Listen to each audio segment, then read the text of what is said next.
Welcome to Mission Evolution Radio Show with Gwilda Wiyaka, bringing together today's leading experts to uncover ever-deepening spiritual truths and the latest scientific developments in support of the evolution of humankind. For more information on Mission Evolution Radio with Gwilda Wiyaka, visit www.missionevolution.org. And now, here's the host of Mission Evolution, Miss Gwilda Wiyaka.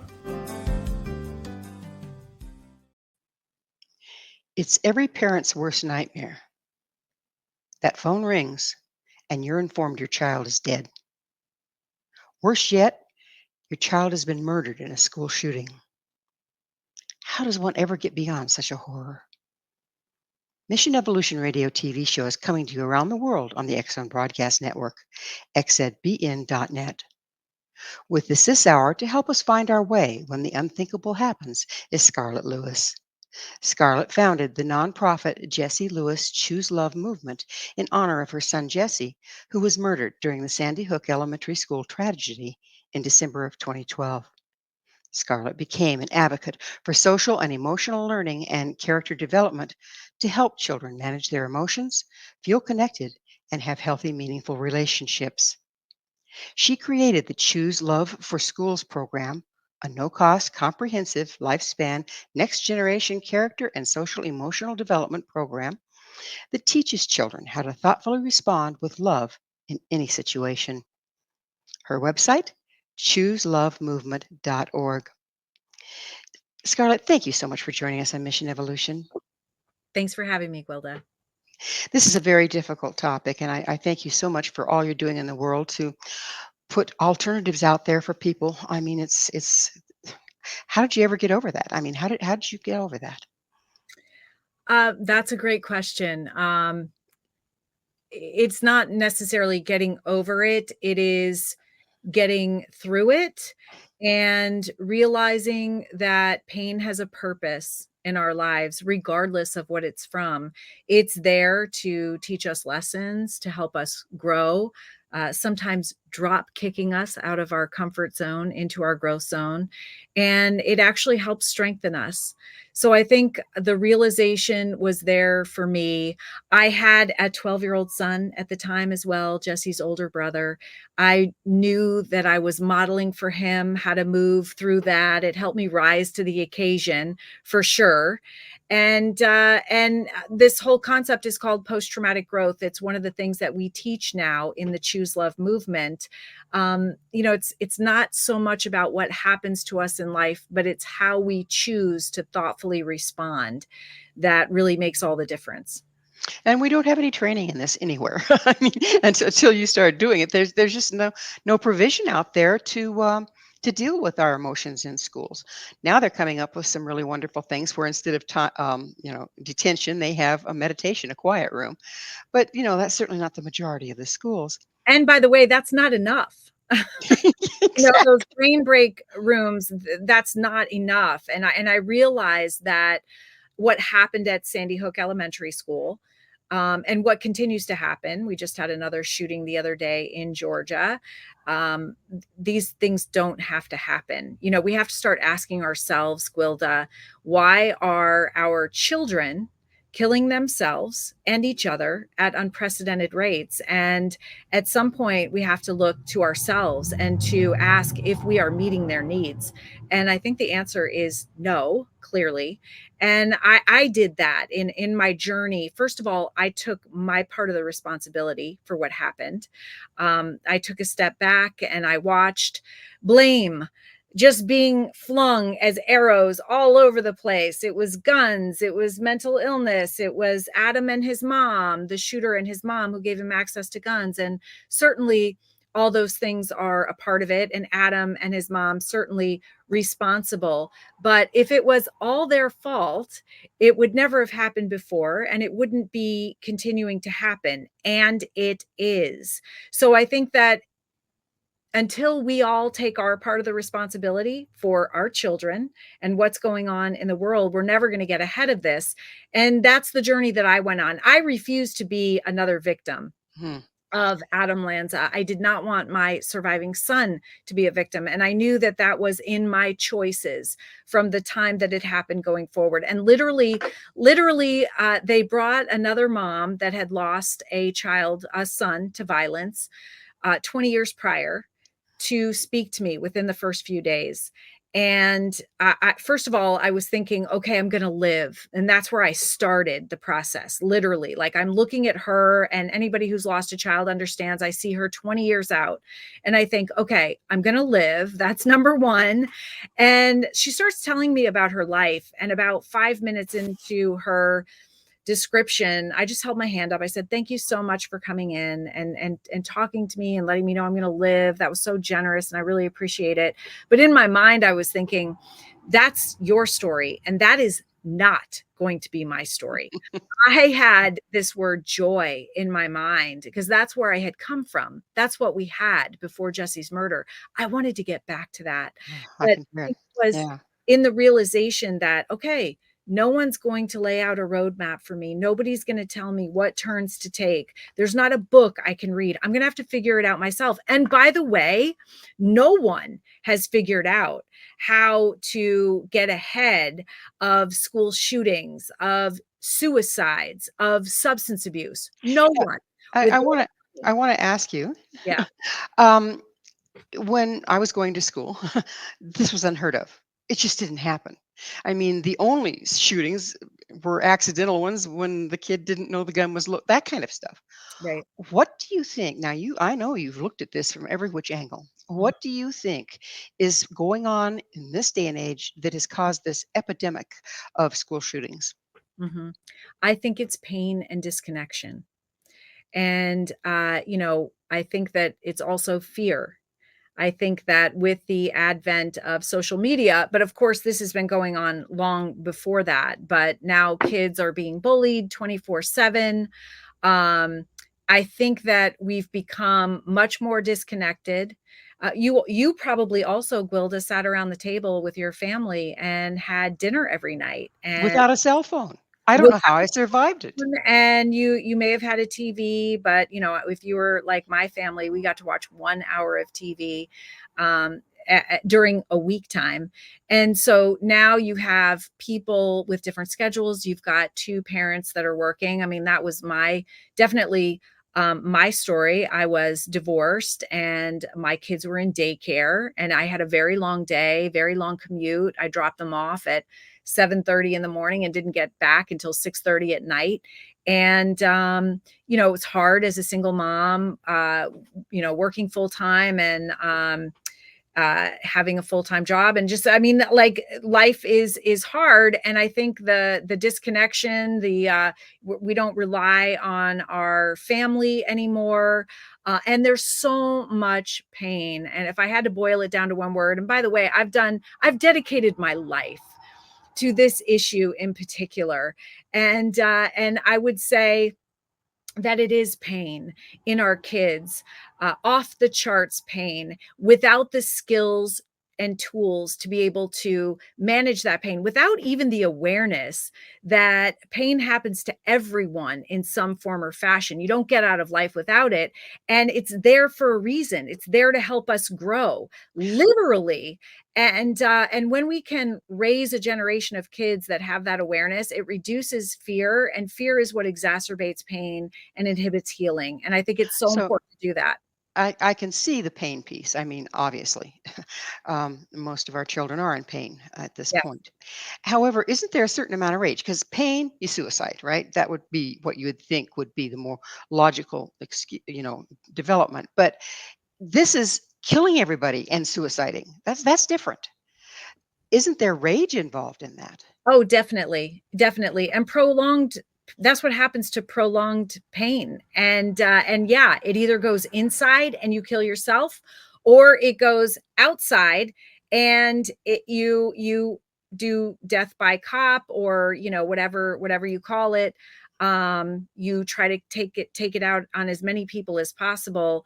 And then kill yourself. And I really kind of call it the ultimate bullying. That's what I considered Adam Lanza, right? Coming back, looking for soft targets, which he did. Adam Lanza was the Sandy Hook school shooter who came back to the same elementary school that he taught in, excuse me, and went down, chose the first grade hallway where he had gone to school. He knew exactly what he was looking for, and he killed as many people as possible. I mean, I think we have to take responsibility, Gwilda, and say we are raising these kids, because Adam Lanza was not born a mass murderer. Clearly, something How, happened in between when he was born and when that happened, and we have to really take a look at that. how old was he when he did this? He was 21. So he came back to the grade school, like there was grudges and this and that he never worked through. Would that be what you'd say happened? Well, it's really interesting because if you look at the Department of Homeland Security's pathway to violence, and you can Google this and take a look at the chart, it starts with a grievance. And then it stair steps up through ideation, preparation, a couple of other steps into an attack. And because we are so reactive as a society, and how we normally address problems is focusing on the problem itself, think war on drugs, think mental illness, it would make sense that in trying to keep our kids safe, we would focus on the attack end. But getting back to the grievance, absolutely. You can look at Adam's life, and it started when he started going to Sandy Hook Elementary Wow. School, by the way. Well, we're going to have to look a little closer at this on the other side of a station break. Scarlett and I will return very shortly. Please don't go away. This is Mission Evolution, www.missionevolution.org, and we're coming to you on the X Zone Broadcast Network, xzbn.net.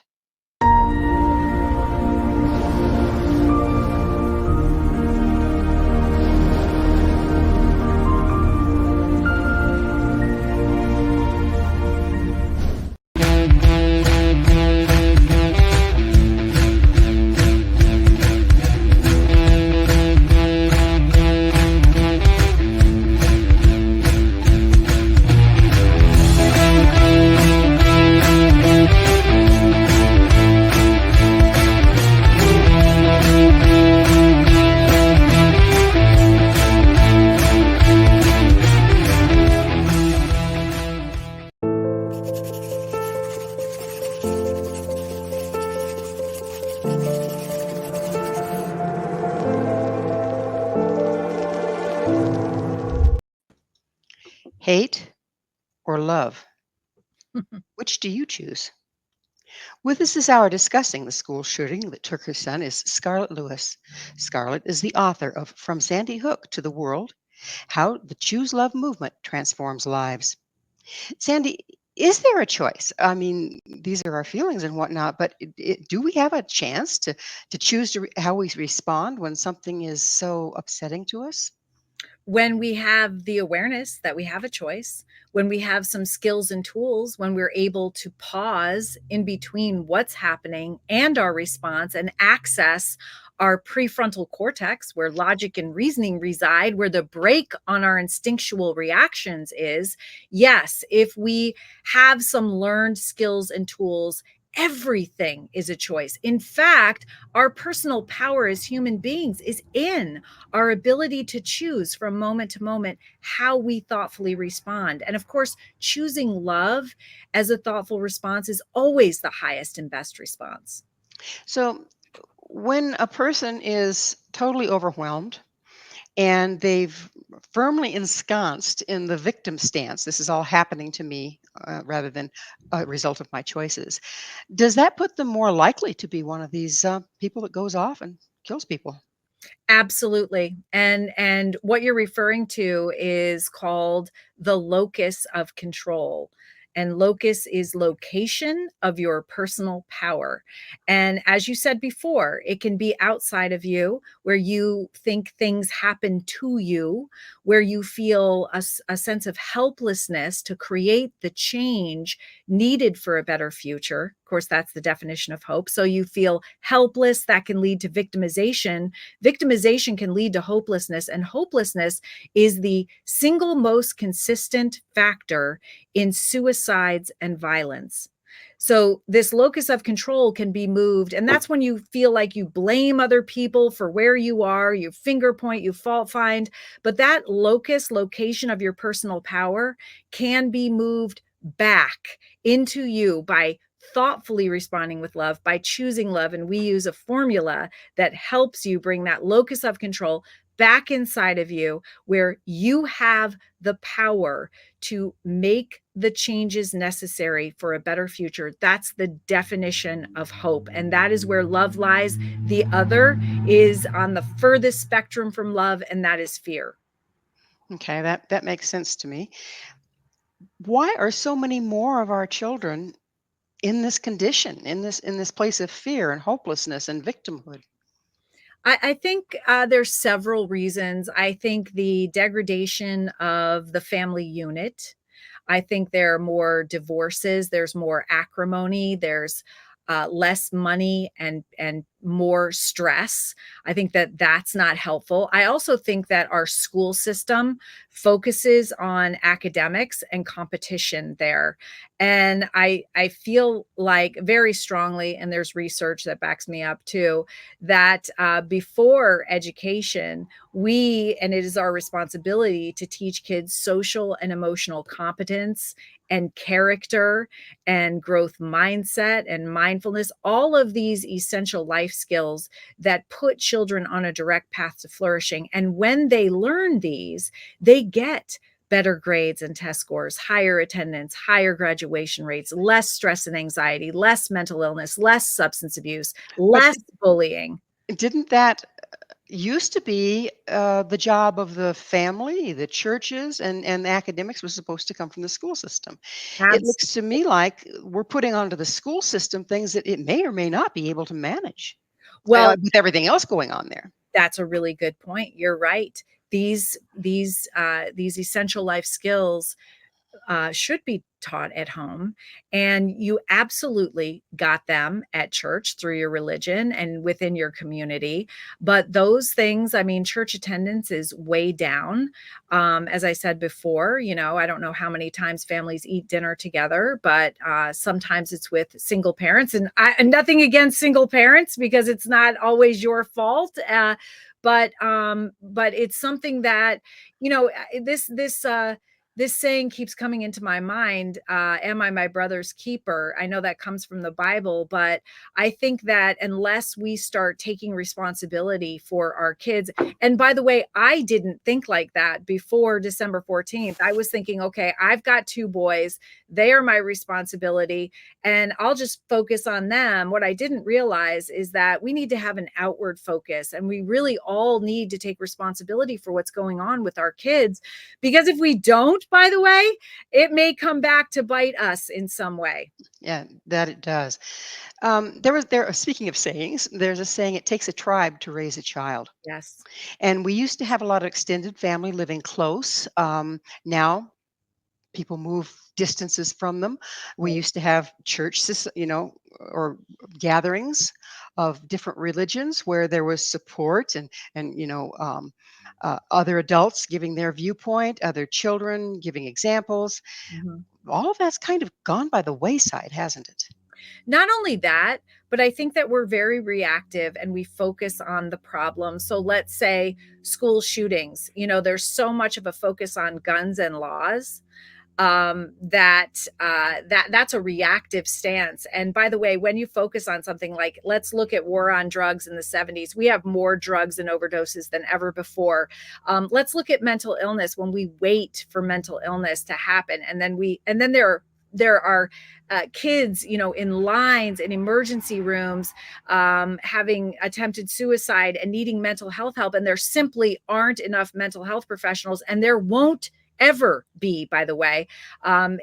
We need so many. So that actually forces us to take a look proactive and preventatively, which is what I've been advocating for the past 11 years, literally to take a quarter of our resources, that's time, energy, and money, and start providing skills and tools through the school systems to our kids so that they can manage and not just manage their pain, but actually grow through it and use it and be able to have healthy relationships, be able to make responsible decisions, be able to manage their emotions. By the way, these are skills and tools that are not inherent within us. We have to be taught them, and not only that, we have to practice and have them reinforced. So best case scenario, even if they are taught in the home, which they are in certain cases, they have to be reinforced and practiced at school. But I want to make a confession. I was 44 years old when my 6-year-old son was murdered at Sandy Hook Elementary School. I started researching a solution and realized very quickly I didn't have these skills and tools. My parents didn't teach me. I did not learn them in school, and I did not learn them in a lifetime of working. So I got to be an adult with 2 kids that you can't give what you don't have. So it's necessary to teach them in school. And how common is that? I mean, you look around you, very few people know how to creatively manage their pain. It's like you say, it's a skill set, and it seems to be in short supply. My other question Yeah. is, how much does it have to do with media, not media, but television programs, games, shows violence as a solution all the time? Well, the video game industry is the biggest lobbyist. They have the most money. And we have had research out since the 40s and 50s saying that that type of experience is negative for kids. We know so much more about the brain now, Gwilda, and the things that we expose our kids to, including, by the way, social media now, and how that has a direct link to suicides and mental illness. And I think that we really need to start taking responsibility again for our actions. And if you see an issue with something or someone, do something about it, because we're responsible for our inactions too. It always amazes me when a tragedy happens and you have all these people come out of the woodwork saying, oh yeah, the Parkland shooter, Nicholas Cruz in Florida, the incident that happened, his nickname was school shooter. So, I mean, they knew, people actually left messages with the FBI saying that was going to happen. People know this isn't usually an astonishing thing to have happen. People usually have some forewarning, and kids are saying they're going to do things. They're foreshadowing this in what they write and what they post. And I think we need to start active listening. I think that's a really important part of this, Gwilda. I think we need to start paying better attention to our kids, listening to what they say and believing them. That's the key. I think parents, adults tend to go, yeah, they're just talking. They'll get over it Or because they're it's so quiet. painful to look at. Or they're quiet in their room, so everything is okay. Everything is not okay. Some kids are building bombs in there, and it's up to you to be responsible to figure out and be part of their life. And they want you to be part of their life. And unfortunately, meanwhile, a lot of adults are addicted to their cell phones. I call it the new crack pipe. And let me tell you something. Every moment that you spend on your cell phone is a moment that you spend away from your child. And you have, if you have a live child, you have the ability to go and ask them how their day was and to be a part of that. I don't have that ability anymore with my young son. And really, I always say this, the best way to live your life with the fewest regrets is to be present with the ones that you love. And that's really what you need to focus on as parents, is being present with those kids. They need you. And in all cases, when you look at school shooters, obviously their parents weren't on the ball. They may have loved them, but there were things that were going on that they weren't aware of. Well, And I think or denial is not just a river in Egypt. Yeah, it's time. It's time for us to take another station break. Scarlett and I will be right back to continue our discussion. So please stay right there. This is Mission Evolution, www.missionevolution.org.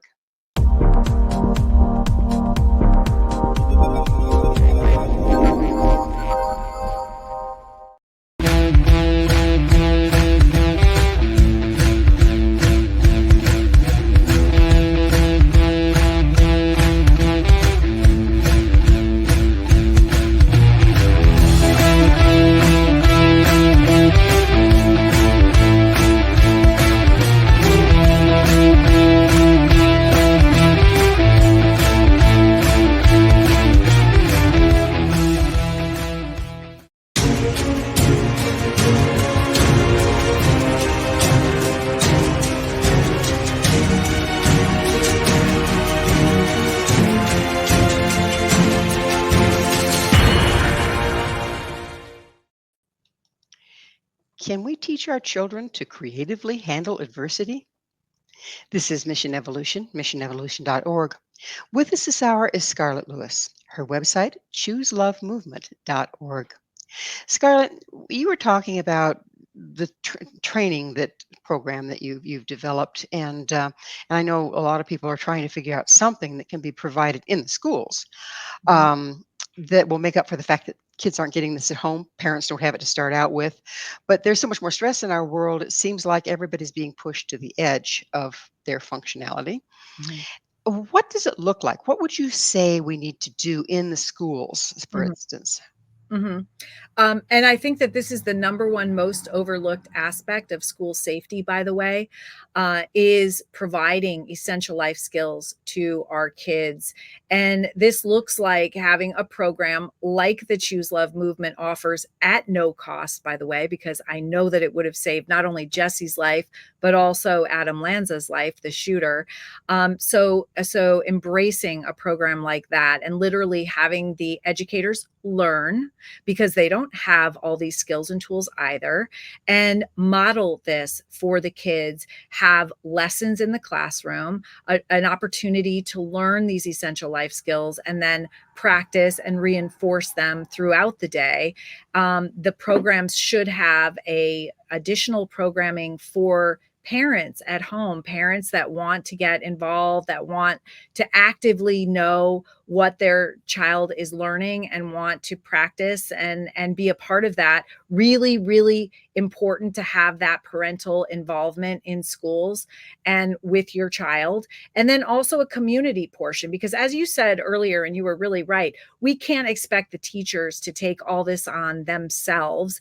Really teachers that teach math and English and handwriting. I mean, those are things that we're asking them to do in addition to uh, making our kids life ready and teaching them these essential life skills. So that the educators need help. But honestly, I don't know any other way around that. And I have been looking and actively searching and speaking with experts, and I speak at school safety conferences and mental health conferences and education conferences all over the world. And I don't see any other way around this right now. This is the number one way, I believe, to cultivate healthy and connected kids that are safe. And by the way, their safety is our responsibility. So, making sure that a school has programming like this to do everything that you can, because as you said, you started off this whole program like everyone has this thought in their head. Parents tell me all the time they drop their kids off and they kiss them goodbye, not knowing if it's going to be the last time. Educators are in their classroom, they're thinking about this, they're anxious. Of course, the kids are going to pick up on that, and the kids are losing confidence in us that we are able to keep them safe. And by the way, we just have to take responsibility and stop blaming each other, stop blaming the folks that won't vote for the whatever, you know what I mean? Like, we have to I just do. take responsibility and take action ourselves, and not on this thing, by the way, texting. We need to get off our seats and we need to get involved. So, right now, everything is happening so quickly. The media is just going wild as far as advancements with artificial intelligence. Mhm, And it seems like humanity is slipping between the cracks, mhm. that people have more times they spend, like you say, with their cell phone or with their video games or watching TV, none of which is reality. It seems like part of the problem here, and correct me if I'm wrong, is nobody's grounded in reality anymore. Well, yeah, it's amazing. There is such division and anger. I think that we all need to take a breath and realize that as human beings, we are 99.9% genetically the same. It doesn't matter what we look like, what language we speak, what part of the country, what religion. Literally, we're much, much more similar than we are different. And by the way, we are responsible for the world that we leave our kids. So how do we want to leave it? And I think that we've forgotten also, Gwilda, that we are role modeling for our children. So you see how people talk to each other as cowards behind the cell phone. And of course, probably you would never say those things to a person's face. We lie on this. We name call. We conjecture, and in reality, there is one truth, and society needs to believe in that truth. And I think that we need to start taking back our world and realize that we are responsible for that. We're not victims unless we don't have these skills and tools and awarenesses of choice. We can choose right now to get out of our get off of this and get into life. Go to your kids' school, make sure that they're safe, make sure that they have an essential life skills program that is embraced. Your school should be able to tell you what the name of it is, how often it's taught, what it's teaching. They should be able to give you the home program that goes along with it. And I think that we just need to really get involved. We need to get off our cell phone, back into life, back into responsibility, and create the life that we want. That's what I've been trying to do for the last 11 years. And I will admit, it took my son's murder in order for me to wake up to really start working at this and realizing my responsibility for our children's our kids in the world and their future. And so I really hope that nobody else has to suffer like I've had. I hope that they benefit from what I've learned from this and take it and use it to benefit their children and our future. It's quite a conundrum, isn't it? Because the very things that are making us dehumanized Mhm. um, are actually they're advancing it at unbelievable pacing. I mean, the artificial intelligence, the social media, the way you can use our AI to write an article or whatever, not even using your own voice, really. Mhm. The makeup, the camera, the everybody's putting up a false front. Mhm.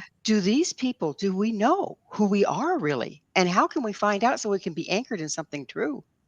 And you know what? That's a great point, Gwilda, because when I speak to these school shooters, I can boil down all of my conversations into one word. I'm asking them because they're kids, right? I'm asking them, how did we fail you? Because you weren't born like this. So Mhm, what could we have done to keep you from doing this? And they tell me, all of them, that they didn't feel seen for mhm. who they truly are. We all have this light of humanity in us, and then we put up these, false fronts. We even airbrush or whatever, but that's not who we truly are. And even if we do that, even if we put on a hoodie and we cover our face, we are all human beings, and we're desperate to be seen for who we truly are. And I think that all the technology is wonderful, but I think that we need to be in control of it. It can't control us. And right now, we're allowing it to control us through addiction, through dopamine. And I think that just like a drug addict or an alcoholic, there's cell phone addiction. And I remember when I started saying this, I don't know, when cell phones came out, and I watched my mom on it, and I would tell her this and she'd laugh at me, and I'd say, you're addicted to the dings, and she'd say, no, I'm not. That's ridiculous. Well, now, of course, we have science that shows that we're all addicted in some way if you have a cell phone. And I Kind of think, like kind yeah, of like Pavlov's dog. The cell phone dings, you salivate, right? that's right. And I Yeah. think that we need to take control over it because it's a choice, Gwilda. Right now, it's a choice. But it's also a way of life for our young people. It's gotten to the point that if they don't have a cell phone, oh my, they're nobody. It, And you know what I mean? And from very young, they're stuck with this thing that seems benign enough, but we're looking at a heck of a problem here with it, aren't we? Well, it's rewiring their brains. And I think it says a lot that the makers of the cell phone do not allow their children to have it until they're 16. And so it's not good for young people. We know that. We know what happens to the brain. So get educated. And that takes effort, right? It takes effort to read a book about it. Anxious Generation is a great book if you want to start somewhere, by Jonathan Haidt. It tells exactly what the cell phone does to our brains, how we are addicted, and then he gives some solutions, some possible solutions. I know that schools are starting to put their own solutions, and they're at least sharing with kids what the cell phone is doing to their brains, so that they're enlightened and that they can make their own choices. But then again, these are kids with not fully developed prefrontal cortexes of executive functioning and choice making. So they rely on us to make the right decisions for them and to protect them. And I think we forget that. And that's what we need to do, even with the cell phone and the technology. We are the purveyors of what is in our children's best interest, and we need to do this. I remember thinking, like, who is out there for our children? You've got the unions for the teachers, you've got the Department of Ed for the education systems and processes, but who is the person that's actually looking out for the best interests of our children? It's only parents. And parents, you have to get involved.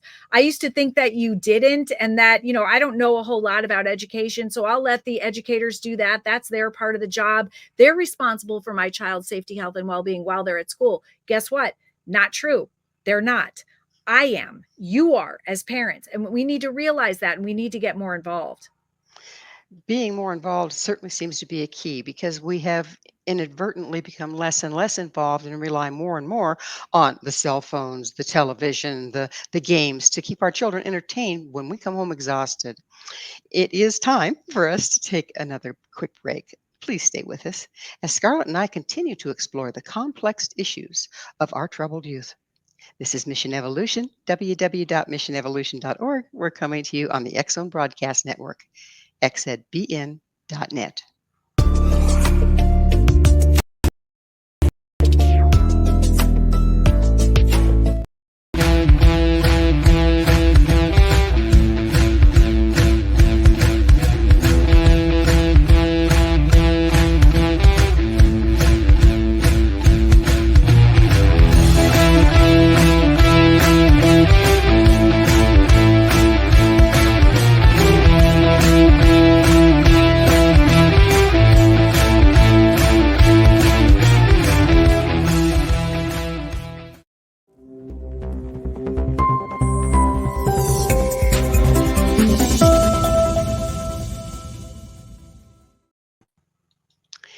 How can children be expected to stand in truth when everyone and everything around them is lying to them?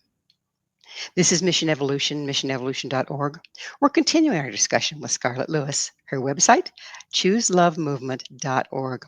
So Scarlett, that's the place I'd like to head right now. Is everything out there, for the most part, if you look at it close enough, is a lie. The way people present themselves on social media is a lie. The things that are taught in school that don't anchor in a child's needs is kind of like lying to them. They're saying this is more important than how you feel. Okay, your grades are more important than your social skills or your emotional well-being. Just put that aside and get good grades, and then you'll be on the football team and everybody will love you. These are all lies. Yes. What do we do with that? Wow, you just put it right out there. And I love that. Thank you. Thanks for asking that question. It's a great one. I think the number one thing that we do, the first thing that we do, is teach kids to love themselves. And not the egoistic type of love, but the type of love that is accepting, that feels good. It's actually called self-esteem. And we know through recent surveys that 85% of Americans lack self-esteem. How can you teach somebody to love themselves, though, when most people don't even know who they are? That's true. So you lead them through gentle exercises, and you tell them that they're valuable, that they're worthy, that they are enough. You use affirmations. You use mirror exercises where you can look at yourself in the mirror, and your listeners can try this too.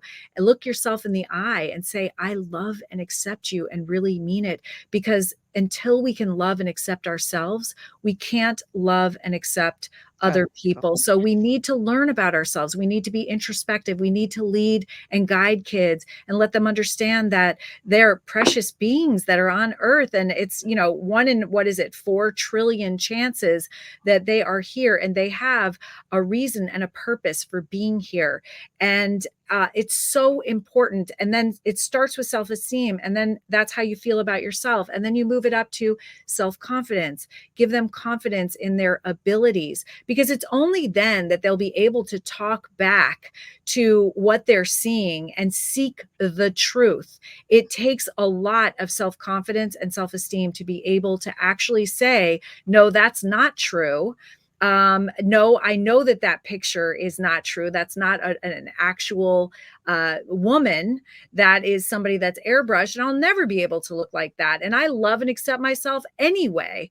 And isn't that, though, the Pavlov conditioning? Every time the cell phone makes a bing and a person jumps on it for social media, aren't they getting their self-esteem from how many thumbs up they get versus something real? And so you teach them what real feels like, because the problem is we all want to feel good, Gwilda, and we're going to do that in only one of 2 ways. Or feel better or find relief from pain. And one way is through healthy relationships. It's through managing our emotions. It's through the understanding that we can grow through pain. The other way is through being on our cell phone. It's through anger, because anger gives us a false sense of control. It's through maybe manipulation and negative relationships. So it's really important to instill these essential life skills into our kids. It's the basis of everything. It's the foundation for flourishing and thriving. And without them, we're just kind of throwing them to the wind. And even more so now, because we know the cell phone, there are dopamine labs, and it is created to hook us and get us addicted and make us feel bad about ourselves, so that we think that we need to buy something and change who we are in order to match what we're seeing. And of course, that's not it at all.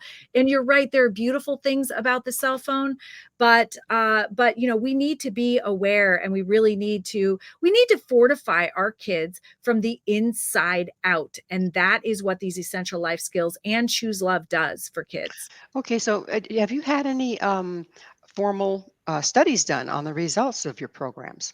We have, and it's all on our website. You can look at the research tab. We worked with the University of Arkansas in 2 alternative schools, and we've had other schools that are doing their own independent research on Choose Love. We're now in over 15,000 schools and have Congratulations. benefited millions of kids. And this is, by the way, mostly by referral of the program from one educator to another, because we don't advertise. So that says something about the power of the program. We're the only school-based program that focuses on love and post-traumatic growth. And these are 2 things that are left out of everywhere else, and we desperately need. Absolutely. So right now, it's that magic moment when I get to ask you, Scarlett, what's your mission? My mission in life is to promote the safety, health, and well-being of children through the Choose Love movement, and using a powerful formula that returns the locus of control back inside you and helps you be able to thoughtfully respond in any situation, circumstance, or interaction by choosing love. Very beautiful mission.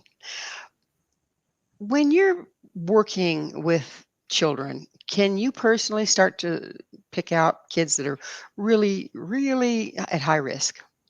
Absolutely. Absolutely. You What do can. we watch for? What do we watch for?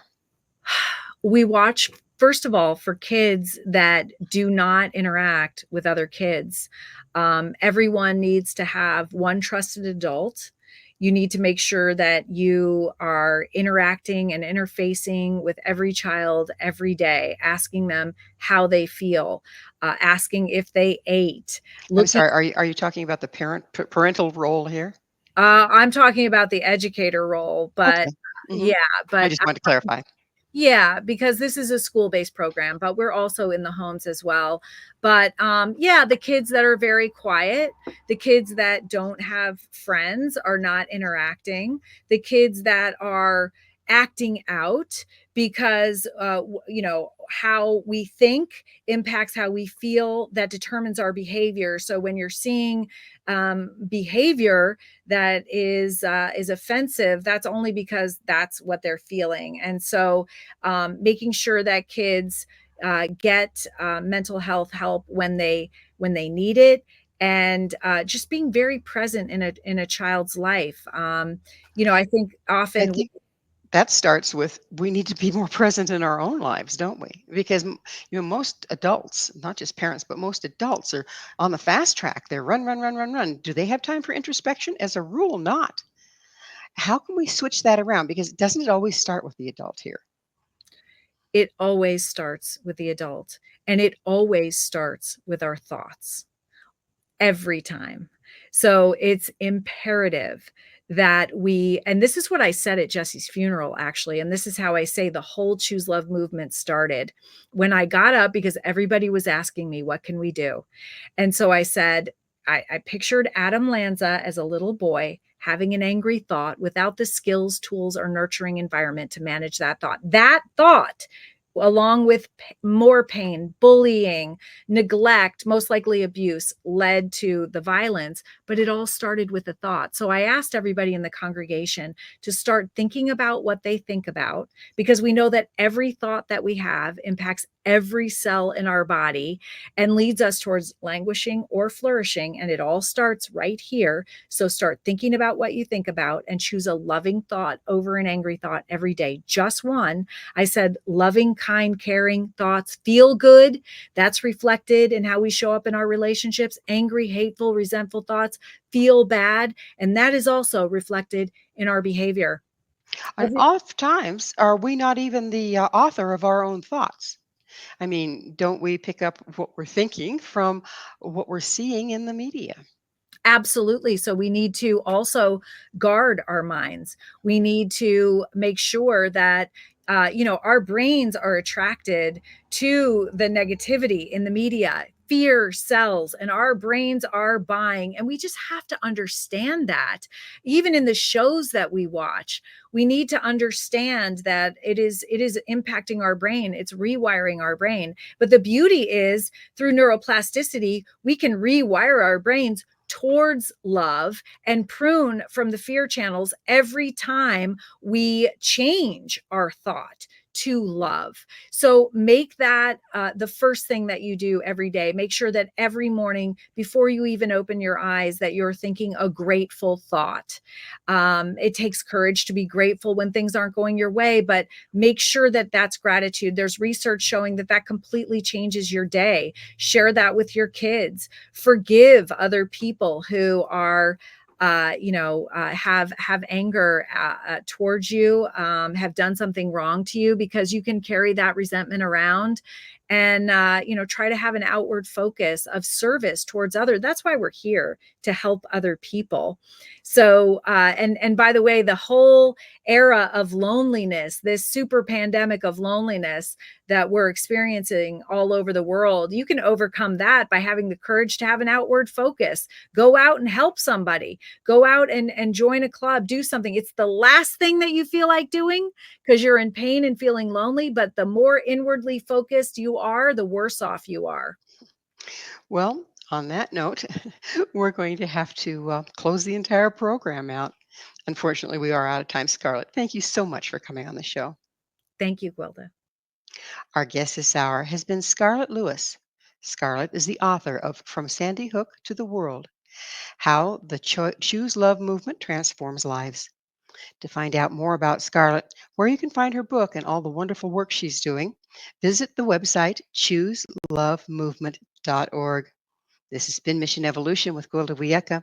For more information or to enjoy our past archived episodes, visit www.missionevolution.org. But most importantly, please be sure to join us right here next time. This mission will continue, bringing information, resources, and support to a rapidly evolving world.